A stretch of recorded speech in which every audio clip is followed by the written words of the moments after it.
Salut à tous, c'est Anthony Zesto et aujourd'hui on va voir ensemble le fonctionnement des moteurs de recherche. On verra ensemble les moteurs de recherche les plus utilisés au monde aujourd'hui, les facteurs de ranking qui font que votre contenu fonctionne plus ou moins bien selon la plateforme et on rentrera d'un point de vue plus technique dans le fonctionnement de tous ces moteurs de recherche. Avant de passer à la suite, n'hésite pas à laisser un like sur cette vidéo si elle te plaît et à t'abonner pour plus de contenu lié au marketing digital. Et si tu souhaites améliorer ton classement sur les différents moteurs de recherche, je t'invite à cliquer sur le lien dans la description et à nous contacter directement. Si on reprend le dictionnaire, un moteur de recherche est un logiciel qui permet de rechercher des informations sur Internet. Wikipédia va un peu plus loin et nous dit « Un moteur de recherche est une application permettant à un utilisateur d'effectuer une recherche locale ou en ligne, c'est-à-dire de trouver des ressources à partir d'une requête composée de termes. » En gros, pour être un moteur de recherche, vous devez avoir un endroit, une barre de recherche, où l'utilisateur peut rentrer un terme ou un mot-clé afin d'obtenir une réponse à sa recherche. Attention à ne pas confondre un moteur de recherche avec un navigateur. Par exemple, Chrome, Opera ou Arc, ce sont des navigateurs, alors que Google, Bing ou DuckDuckGo, ce sont des moteurs de recherche.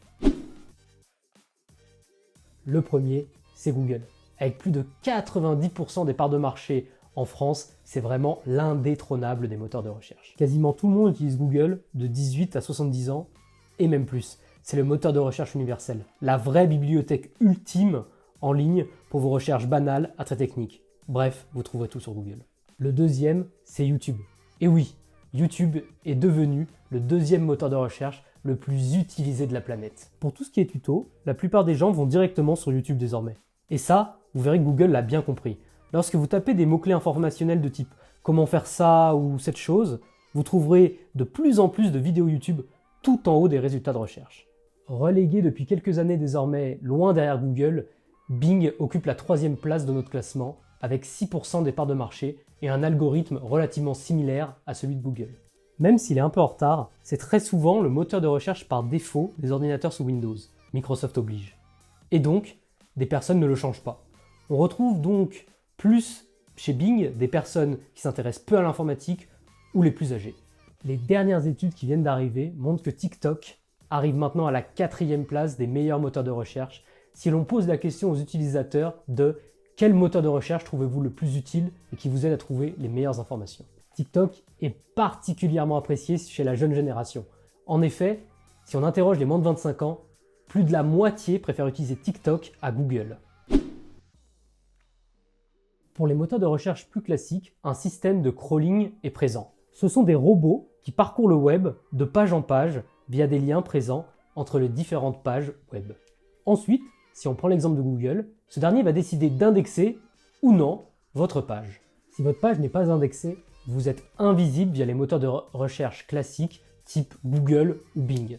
On peut cependant accéder à votre page via le lien ou l'URL exact. Pour faire la comparaison, c'est un peu comme si votre vidéo YouTube n'était accessible que via votre chaîne, mais n'était jamais proposée par l'algorithme de recommandation ou via le filtre des abonnements. Pour YouTube et TikTok, par exemple, ça ne fonctionne pas de la même manière. On va pas parler de crawling et d'indexation, mais plutôt de système de publication qu'un algorithme va décider de mettre plus ou moins en avant. C'est pour ça que vous aurez des vues qui peuvent vraiment varier sur TikTok par exemple. En tant que spécialiste du référencement naturel, c'est la partie qui m'intéresse le plus. Tous les moteurs de recherche ont cependant un point commun, les mots-clés. Si votre objectif est de vous positionner, vous devrez cibler une requête, donc un mot-clé, avant même de commencer votre contenu, que ce soit une vidéo ou du texte pour le SEO. Pour trouver ces mots-clés, vous avez de nombreux outils. On peut par exemple parler de Keyword Tool, qui vous donne le volume de recherche sur Google, mais également sur YouTube, TikTok, Bing ou encore Amazon. La deuxième chose qu'il faut prendre en compte, peu importe le moteur, c'est l'intention de recherche. Peu importe, vous devrez toujours l'analyser. Tapez le mot-clé visé et analysez le contenu qui se positionne le mieux. Cela veut dire faire un article si ce sont des articles qui se positionnent mieux sur Google, faire une longue vidéo si ce sont des vidéos de plus de 30 minutes qui se positionnent sur YouTube. Bref, vous avez compris l'idée. Pour se positionner sur les moteurs de recherche plus classiques, type Google ou Bing, il existe plein de techniques de référencement naturel dont on a traité dans plein de vidéos qui devraient s'afficher dans tous les coins de l'écran. Pour faire bref, la première étape sur ces moteurs de recherche, c'est d'être indexé. Car sinon, vous serez invisible et on ne pourra pas vous trouver via les résultats de recherche. Pour se positionner, on sépare souvent le SEO classique en 3 piliers. Contenu, autorité et technique. Pour la faire assez courte, on va venir optimiser le code HTML de la page pour se positionner au mieux, les performances du site mais également les backlinks, c'est-à-dire le nombre de sites web et de pages web qui font des liens vers votre site web.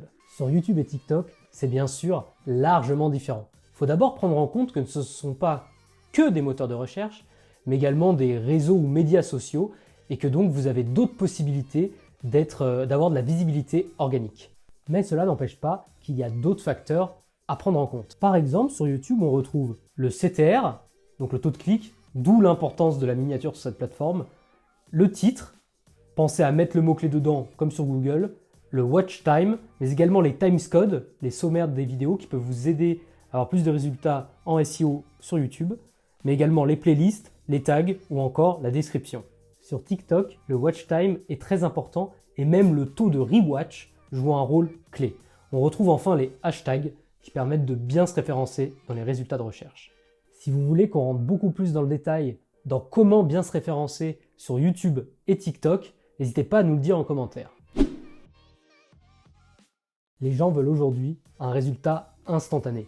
Et c'est dans ce cadre que les moteurs de recherche doivent évoluer. On parle d'ailleurs de plus en plus de moteurs de réponse et de moins en moins de moteurs de recherche. Avec l'arrivée de ChatGPT, qui nous donne des réponses en quasi instantané, Google et les autres doivent réagir. Et ce que l'on peut dire, c'est que le géant de la tech, Google, n'a pas attendu très longtemps. Vous l'avez sûrement remarqué, mais l'on voit de plus en plus de réponses directement dans les résultats de recherche de Google. Sans que l'on ait même besoin de cliquer sur un résultat, on a directement la réponse dans ce qu'on appelle la position 0. On en a déjà parlé, mais on voit de plus en plus de vidéos directement dans les résultats de recherche de Google. Et il n'y a pas que YouTube. Aujourd'hui, on retrouve même des sections vidéos courtes avec des vidéos TikTok directement dans les résultats de recherche. Si les chatbots type Claude d'Anthropic ou ChatGPT se perfectionnent encore, il est vrai que Google et Bing et les autres moteurs de recherche plus classiques ont vraiment du souci à se faire. Surtout avec l'arrivée de SearchGPT, ça peut faire très mal. Si vous voulez mon avis, moi je pense que YouTube et TikTok, ils vont eux continuer à fortement se développer en tant que moteur de recherche, car ils ont un côté plus authentique, et avec l'IA, c'est des choses qui ont tendance à se développer aujourd'hui. Je t'ai mis également en description plein d'autres sources si tu souhaites mieux référencer ton site web. Merci d'avoir regardé la vidéo jusqu'au bout, et à la prochaine!